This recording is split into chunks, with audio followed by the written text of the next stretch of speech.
नमस्कार। आज के इस वीडियो में हम यूपी ट्रिपल एससी पेट एग्जाम 2021 का पूरा पेपर सॉल्व करेंगे। दोस्तों यह फर्स्ट शिफ्ट का पेपर है और ई सीरीज है, तो आइए इनके सभी प्रश्नों को हम देख लेते हैं। सबसे पहले देखिए, पहला प्रश्न आपके सामने है, ब्लीचिंग पाउडर का रासायनिक नाम यह भी है। आपको इसमें ब्लीचिंग पाउडर का रासायनिक नाम बताना है।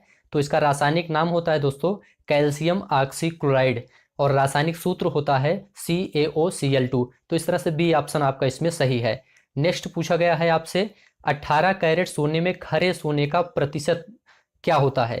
तो खरे सोने का प्रतिशत जो होता है वो 75% होता है 18 कैरेट सोने में। नेक्स्ट पूछा गया है, संतरे में बहुतायत में होता है। तो संतरे में बहुतायत में क्या होता है, विटामिन सी होता है सबसे ज़्यादा। नेक्स्ट मैथ से संबंधित है, तो इसको देखिए, इसमें जो है आपका सी ऑप्शन सही है। कैसे सॉल्व करेंगे इसको, जो क्वेश्चन मार्क है उसके स्थान पे आप एक्स मान लीजिए और उसके बाद पूरे का होल स्क्वायर कर दीजिए दोनों तरफ का। उसके बाद एक्स का मान बहुत ही आसानी से आ जाएगा, 324 आ जाएगा। ठीक है, सॉल्व करेंगे तो अभी टाइम ज़्यादा लग जाएगा, इसलिए हम सिर्फ आंसर बताते हुए चलेंगे। प्रकाश वर्ष किसके मापन की इकाई है। तो दोस्तों प्रकाश वर्ष जो है एक वर्ष में निर्वात में प्रकाश द्वारा चली गई दूरी की इकाई है। नेक्स्ट पूछा गया है आपसे 6 नंबर क्वेश्चन यहाँ से है, √5 माइनस √3 अपान √5 प्लस √3 ये किसके बराबर है दोस्तों। तो दोस्तों ये जो है परिमेयीकरण से संबंधित सवाल है और इसे जब आप सॉल्व करेंगे तो आपका आंसर आ जाएगा 4 माइनस √15, यही सही है इसमें। नेक्स्ट अब हम देखते हैं, टीवी सेट का मूल्य 30% घटाने पर उसकी बिक्री 20% बढ़ गई, दुकानदार की आय पर उसका क्या प्रभाव पड़ा। तो ये जो है इसका जो सही जवाब है ये है ए ऑप्शन, 16% घट जाएगा। इसमें फार्मूला दोस्तों यही लगेगा, पहले घटाने वाला काम हो रहा है तो -x हो जाएगा, फिर बढ़ रहा है तो +y, फिर -xy अपान 100। सॉल्व करेंगे तो 16% आ जाएगा माइनस में। चलिए अब नेक्स्ट अब देखते हैं, 4 खिलाड़ियों की औसत उम्र 18.5 वर्ष है। अगर कोच की उम्र भी इसमें शामिल की जाए तो औसत उम्र 20% बढ़ जाती है।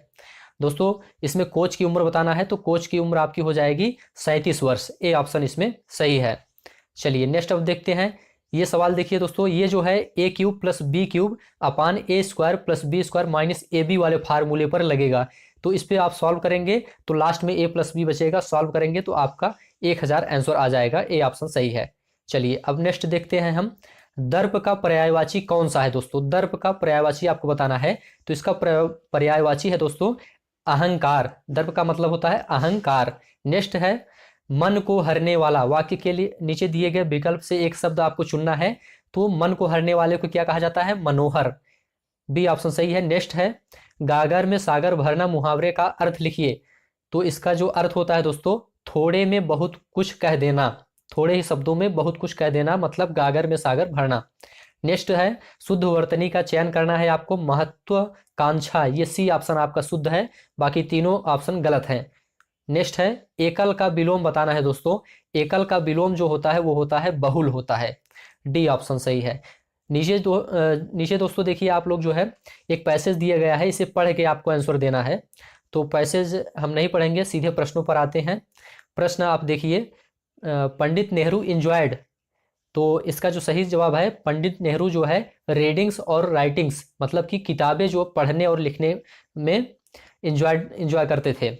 नेक्स्ट है, डी ऑप्शन इसमें आपका सही हो जाएगा, reading and writing books. Next है आपका, which of the following statements reflects Pandit Nehru's point of view. तो इसमें जो है जब आप पैसेज को पढ़ेंगे तो इसमें आपको आंसर मिल जाएगा, science and humanism are equally important. ये नेहरू के अनुसार है, ठीक है, दोनों जो है समान है। नेक्स्ट है, ए मेनी साइडेड पर्सनैलिटी मीन्स। ए मेनी साइडेड पर्सनैलिटी मीन्स आपको बताना है दोस्तों। तो इसका जो सही जवाब हो जाएगा वो है, a person having varied interests. C option आपका सही हो गया। नेक्स्ट है, give antonyms for the following transparent. Transparent का एंटोनिम्स आपको बताना है, विलोम बताना है, तो ओपाक हो जाएगा, ठीक है, सी ऑप्शन सही है। नेक्स्ट है, give synonyms for the following famous, मतलब कि पर्यायवाची आपको बताना है। तो इसमें आपका सही हो जाएगा दोस्तों सी ऑप्शन, पॉपुलर। फेमस का मतलब वही पॉपुलर हो गया, साइनोनिम से ही आपका हो जाएगा। नेक्स्ट अब देखिए, नीचे दिए गए विकल्प से संबंधित शब्द का चयन कीजिए पक्षी विज्ञानी पक्षी से संबंधित है दोस्तों, तो नृविज्ञानी किससे संबंधित है? ये मानव से संबंधित है। चलिए हो गया आपका ये। अब नेक्स्ट अब देखते हैं, रीजनिंग यहाँ से शुरू हो गया है। किसी निश्चित कूट में प्रोडक्शन को इतना लिखा जाता है, तो इसी कूट भाषा में इसको कैसे लिखा जाएगा? तो इसको आप लोग जो है देखिए मिला लीजिए, इसमें डी ऑप्शन आपका सही हो जाएगा। ठीक है, इसमें क्या करना है, पहले वाला अक्षर जो है 1 अंक बढ़ता है, दूसरे वाला 1 अंक घटता है, और जो बीच वाला है वो 2 अंक बढ़ जाता है। यही फार्मूला इसमें लगा है। चलिए नेक्स्ट है, रीता की ओर इशारा करते हुए निखिल ने कहा, मैं उनकी माँ के पुत्र का इकलौता पुत्र हूँ। रीता निखिल से किस प्रकार संबंधित है, ये आपको बताना है। तो दोस्तों ये जो है बुआ के रूप में संबंधित है, तो डी ऑप्शन आपका इसमें सही हो जाएगा। रीता निखिल से किस प्रकार संबंधित है? बुआ, निखिल उसका जो है उसे बुआ के नाम से बुलाएगा। नेक्स्ट है, यदि किसी वर्ष में 25 अगस्त को गुरुवार है, तो उसी महीने आपको सोमवार की संख्या बतानी है। तो इसमें दोस्तों सही ऑप्शन है सी, 5 सोमवार होंगे उस महीने में, अगस्त के महीने में। नेक्स्ट है, उस शब्द का चयन कीजिए जो समूह के बाकी शब्दों से मेल नहीं खाता है। तो बाकी शब्दों से मेल आपका ये तेल जो है नहीं खाता है, बाकी पनीर, मक्खन, दही ये दूध से ही रिलेटेड है। नेक्स्ट अब देखते हैं, यहाँ से है अब, कौन सी भारतीय दूरसंचार कंपनी विश्व की 5वीं सबसे मजबूत ब्रांड है, ये आपको बताना है। तो इसमें देखिए दोस्तों, रिलायंस जियो, ये जो है भारत की जो है भारत की ये कंपनी है, और ये विश्व की 5वीं सबसे मजबूत ब्रांड है। चलिए नेक्स्ट अब हम देखते हैं, बोल्ड परियोजना हाल ही में भारत के किस राज्य में शुरू की गई है? तो दोस्तों ये राजस्थान राज्य में शुरू की गई है। नेक्स्ट है, संयुक्त राष्ट्र की कोवैक्स योजना के अंतर्गत कोविड-19 की मुफ्त वैक्सीन पाने वाला पहला देश कौन सा है, ये आपको बताना है। तो घाना सही हो जाएगा, डी ऑप्शन। नेक्स्ट है, निम्न में से किस शहर में लाइट हाउस परियोजना का क्रियान्वयन नहीं हुआ है, आपको बताना है। तो रांची, अगरतला, चेन्नई में हुआ है, और पटना में नहीं हुआ है। नेक्स्ट अब देखेंगे, उस भारतीय पहलवान का नाम क्या है जिस पर हाल ही में डोपिंग के लिए 2 साल का प्रतिबंध लगाया गया है? दोस्तों उनका नाम है सुमित मलिक, बी ऑप्शन आपका सही है। चलिए नेक्स्ट देखते हैं, भारत का वह कौन सा प्रथम राज्य है जहां end to end e cabinet प्रणाली लागू की गई है? तो सही जवाब है B option, Himachal Pradesh. Next अब हम देखेंगे, किस भारतीय मंत्रालय द्वारा हाल ही में 2019 से लेकर 2020 के लिए UDISE+ शुरू किया गया है? तो दोस्तों ये जो है शिक्षा मंत्रालय द्वारा शुरू किया गया है, बी ऑप्शन आपका सही है। अंतरिक्ष में जाने वाली भारतीय मूल की दूसरी अमेरिकी महिला अंतरिक्ष यात्री कौन है? तो ये है सिरीसा बांदला। नेक्स्ट अब हम देखेंगे, आपका 32 तक हो गया है दोस्तों।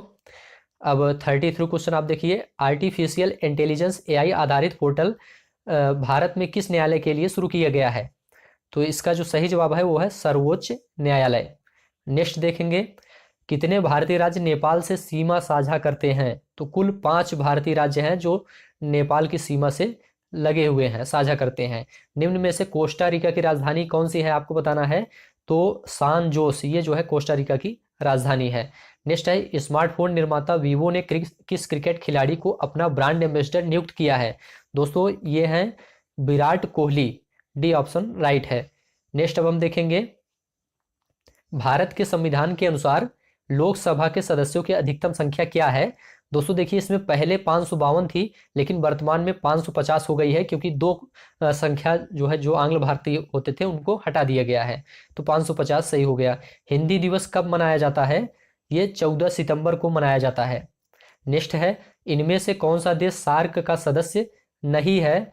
तो इसमें देखिए म्यांमार जो है सार्क का सदस्य देश नहीं है, बाकी तीनों ऑप्शन हैं। केंद्र शासित प्रदेश लक्षद्वीप की आधिकारिक भाषा आपको बतानी है, तो मलयालम आधिकारिक भाषा है लक्षद्वीप की। नेक्स्ट है, यहां तक आपका जो है 40 क्वेश्चन हो गया। नेक्स्ट 41 से आप देखेंगे, ओणम किस भारतीय राज्य केंद्र शासित प्रदेश का सांस्कृतिक उत्सव है? तो दोस्तों ये जो है केरल का सांस्कृतिक उत्सव है। नेक्स्ट है, निम्नलिखित में से कौन सा ग्रह सूर्य के सबसे नजदीक है? तो ये बुध ग्रह जो है सूर्य के सबसे नजदीक है। नोबेल पुरस्कार जीतने वाले प्रथम एशियाई कौन थे? तो ये हैं रविंद्रनाथ टैगोर।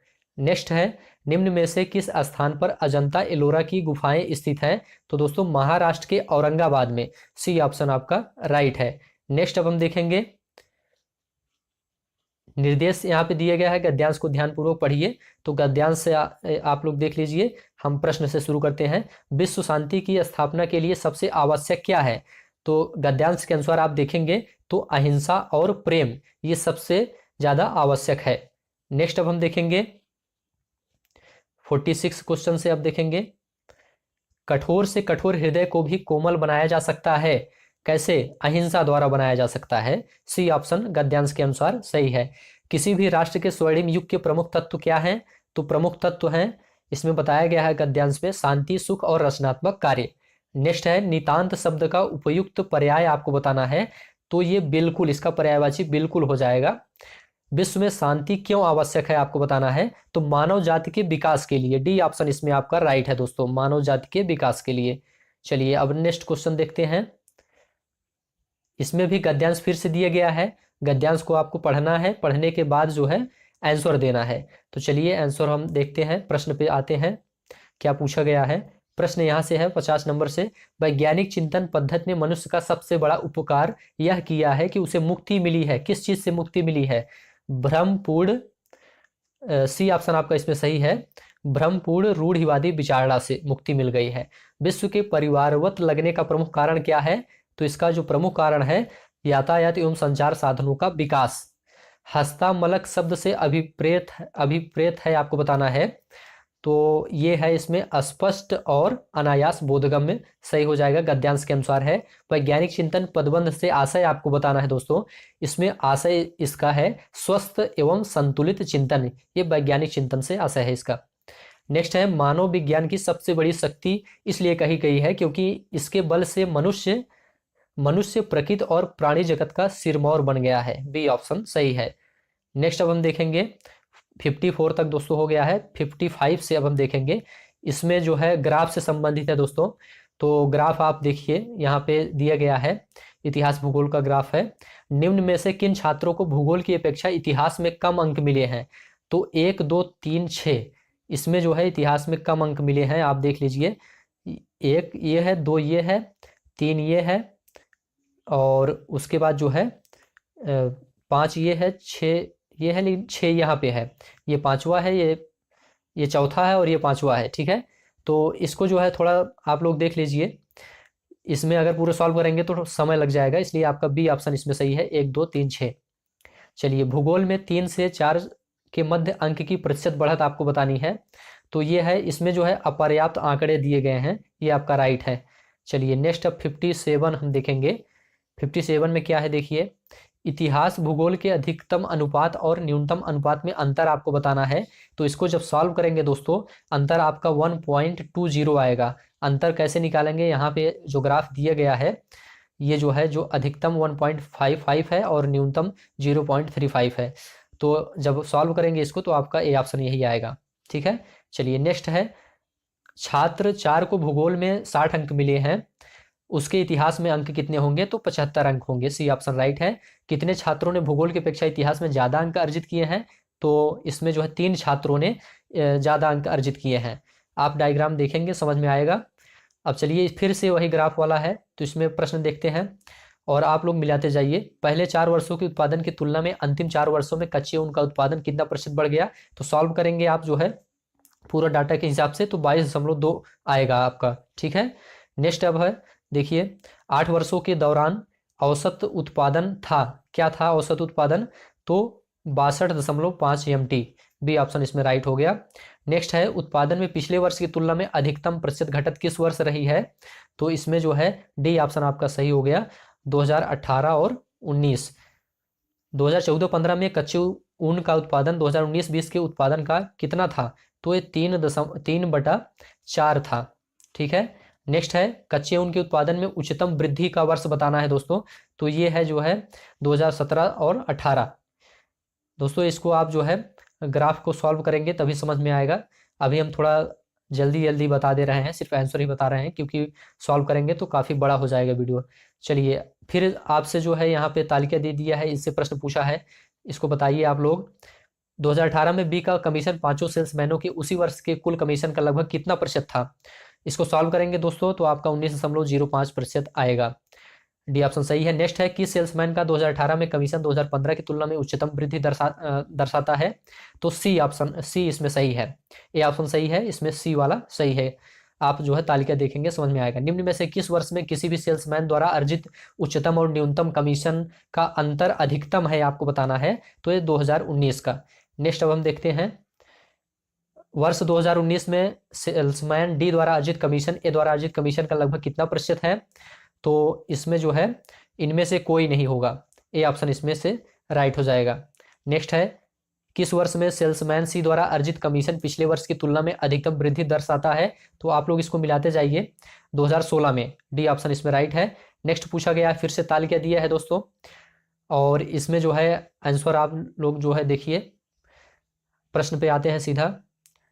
इसमें पूछा गया है कि अगस्त में खुले खातों की संख्या जून में खुले खातों की संख्या से लगभग कितने प्रतिशत कम या ज़्यादा थी? तो दोस्तों ये जो है 35.3% राइट है। नेक्स्ट पूछा गया है, मई से सितंबर तक एंजल में खुले खातों की संख्या से जेरोधा में खुले खातों की संख्या का अनुपात क्या है? तो ये 1.04 है। सॉल्व करेंगे, आंसर तुरंत आएगा। नेक्स्ट है, देखिए इसमें, किस शेयर ब्रोकर में खुले खातों की औसत संख्या महत्तम है? तो ट्रेडबुल में सबसे ज़्यादा है। नेक्स्ट है, ट्रेडबुल में खुले खातों की संख्या का औसत शेर खान में खुले खातों की संख्या के औसत का लगभग कितना प्रतिशत कम या ज़्यादा था? तो डी ऑप्शन आपका इसमें राइट है दोस्तों, डी ऑप्शन में 57.82 है। निम्नलिखित में से किस महीने में खुले खातों की संख्या की औसत महत्तम है? तो इसमें सितंबर महीने में, बी ऑप्शन राइट है। नेक्स्ट अब देखते हैं, यहाँ से देखिए, निम्न में से कौन से संत शिवाजी के समकालीन थे? तो दोस्तों इसमें देखिए संत तुकाराम, डी ऑप्शन राइट है। बंगाल के प्रथम गवर्नर जनरल कौन थे? तो बंगाल के जो प्रथम गवर्नर जनरल थे लॉर्ड वारेन हेस्टिंग थे। अच्छे क्वेश्चन पूछे गए हैं, आप लोग देखिए। चरक संहिता किससे संबंधित है? तो ये चिकित्सा से संबंधित है। भारत में शासन करने वाले दिए गए शासकों को कालानुक्रम बताना है दोस्तों। तो इनका कालानुक्रम क्या है? पहले आपका इल्तुतमिश हो जाएगा, फिर अलाउद्दीन खिलजी, फिर शेरशाह सूरी, फिर अकबर। मतलब कि 4 3 1 2 सही है। तो 4 3 1 2 देखिए बी ऑप्शन में है, 4 3 1 2। चलिए नेक्स्ट है, नेक्स्ट आप देखिए, ये 78 क्वेश्चन हो गया। 79 अब देखेंगे, इनमें से किसे भारत के ग्रांड ओल्ड मैन के नाम से जाना जाता है? तो दादा भाई नौरोजी को ग्रांड ओल्ड मैन के नाम से जाना जाता है। नेक्स्ट है दोस्तों, सन 1915-16 में किसके नेतृत्व में 2 होम रूल लीग शुरू हुई थी? तो ये दोस्तों एनी बेसेंट और लोकमान्य तिलक के नेतृत्व में शुरू हुई थी। निम्न में से कौन सा जोड़ा सही नहीं है, आपको बताना है। तो इसमें आपका ए ऑप्शन सही नहीं है। ये औरंगजेब की मृत्यु 1707 में हुई थी, 1709 दिया है, ये गलत है। बाकी और तीनों ऑप्शन सही है आपका। नेक्स्ट अब देखते हैं, नेक्स्ट आता है, करो या मरो का नारा किसने दिया था? तो ये नारा दोस्तों महात्मा गांधी जी ने दिया था, सभी को पता होगा। नेक्स्ट है, निम्न का मिलान करना है। तो ब्रह्म समाज राजा राम मोहन राय से संबंधित है, रामकृष्ण मिशन स्वामी विवेकानंद, आर्य समाज दयानंद सरस्वती और सत्य शोधक समाज ज्योतिबा राव फूले। तो ए का 3 हो जाएगा, 2 का 1 हो जाएगा और 3 का 2 हो जाएगा, मतलब सी का 2 हो जाएगा और डी का 5 हो जाएगा। तो इस तरह से आपका जो आंसर सही हो जाएगा दोस्तों वो है सी ऑप्शन, 3 1 2 5। चलिए नेक्स्ट अब हम देखते हैं दोस्तों, ये जो है आपका क्वेश्चन कितना हो गया, देखिए 83 हो गया है। 100 क्वेश्चन देखेंगे हम। 84 पे आते हैं अब, सलाल पन बिजली परियोजना किस नदी पर स्थित है? तो ये चिनाब नदी पर स्थित है। वसंत विषु होता है, कब होता है? ये 21 मार्च को होता है दोस्तों। नेक्स्ट है अब, राजस्थान में खेतड़ी परियोजना किसके उत्पादन के लिए प्रसिद्ध है? तो खेतड़ी परियोजना दोस्तों तांबा के लिए प्रसिद्ध है। नेक्स्ट है, जब सुभाष चंद्र बोस ने भारतीय राष्ट्रीय कांग्रेस के अध्यक्ष पद से इस्तीफा दिया तो इस पद का प्रस्ताव किसने दिया या किसे दिया गया? तो ये डॉक्टर राजेंद्र प्रसाद को दिया गया। सी ऑप्शन राइट है। अब जो है नेक्स्ट अब देखते हैं, 88 से शुरू करते हैं। निम्नलिखित में से कौन सी हिमालय नदी तंत्र की नदियां हैं दोस्तों? तो ये है गंगा और ब्रह्मपुत्र। 2 और 3 इसमें राइट है दोस्तों। नेक्स्ट है, अब देखते हैं, बैंक दर का अर्थ क्या होता है, आपको बताना है। तो देश के केंद्रीय बैंक द्वारा ली जाने वाली आधिकारिक ब्याज दर कहा जाता है इसे। ठीक है, काजीरंगा राष्ट्रीय उद्यान स्थित है, तो ये असम में आपका स्थित है। इंपॉर्टेंट प्रश्न है। नेक्स्ट अब देखते हैं 91 से, इनमें से किस प्रकार की अर्थव्यवस्था में संसाधनों पर निजी अधिकार होते हैं और आर्थिक गतिविधियों का मुख्य उद्देश्य लाभ अर्जित करना है? तो ये पूंजीवादी अर्थव्यवस्था में होता है दोस्तों, इसको ध्यान में रखिएगा। नेक्स्ट है, 100 रुपए का नोट किसके द्वारा हस्ताक्षरित होता है? तो ये आरबीआई गवर्नर द्वारा ही हस्ताक्षरित होता है, सिर्फ 1 रुपए के नोट पर जो है वित्त सचिव का हस्ताक्षर होता है। नेक्स्ट अब देखते हैं, यदि आरबीआई नगद कोषानुपात को घटा दे तो साख सर्जन पर क्या असर होगा? तो इसमें जो है साख सर्जन जो है इसमें बढ़ जाएगी, सी ऑप्शन राइट है। नेक्स्ट अब देखते हैं 94 से, भारत के संविधान में जन स्वास्थ्य एवं स्वच्छता किसमें शामिल है आपको बताना है। तो ये राज्य सूची का विषय है, राज्य सूची में शामिल किया गया है। भारत में पंचायती राज व्यवस्था किस इसके अंतर्गत रखी गई है, किसके आपको बताना है। तो इसमें आप लोग देखिए, इसका जो सही जवाब है राज्य के नीति निर्देशक तत्व। ठीक है। नेक्स्ट है, फेमा का पूर्ण रूप क्या है? फेमा का पूर्ण रूप आपको बताना है, तो फॉरेन एक्सचेंज मैनेजमेंट एक्ट इसमें राइट आंसर है। नेक्स्ट अब देखते हैं 97 से, 96 आपका हो गया। 97 में है, निम्न में से किसने संविधान सभा में उद्देश्य प्रस्ताव रखा? तो ये सही है, जवाहरलाल नेहरू ने रखा था, डी ऑप्शन। भारतीय संविधान के किस अनुच्छेद में अल्पसंख्यकों के हित निहित है आपको बताना है। तो अनुच्छेद 29 में कहा गया है। नेक्स्ट है, ठोस चालक में धारावाहक होते हैं आपको बताना है, तो मुक्त इलेक्ट्रॉन होते हैं। नेक्स्ट है, शिक्षा का अधिकार एक मौलिक अधिकार है दोस्तों, तो ये जो है अनुच्छेद 21A में कहा गया है। तो दोस्तों इस तरह से हमने लगभग 100 प्रश्नों को पूरा कर लिया है। तो अभी के लिए दोस्तों बस इतना ही। वीडियो आपको कैसा लगा, आपका स्कोर कितना है आपको बताना है कमेंट बॉक्स में। वीडियो देखने के लिए आप सभी का धन्यवाद।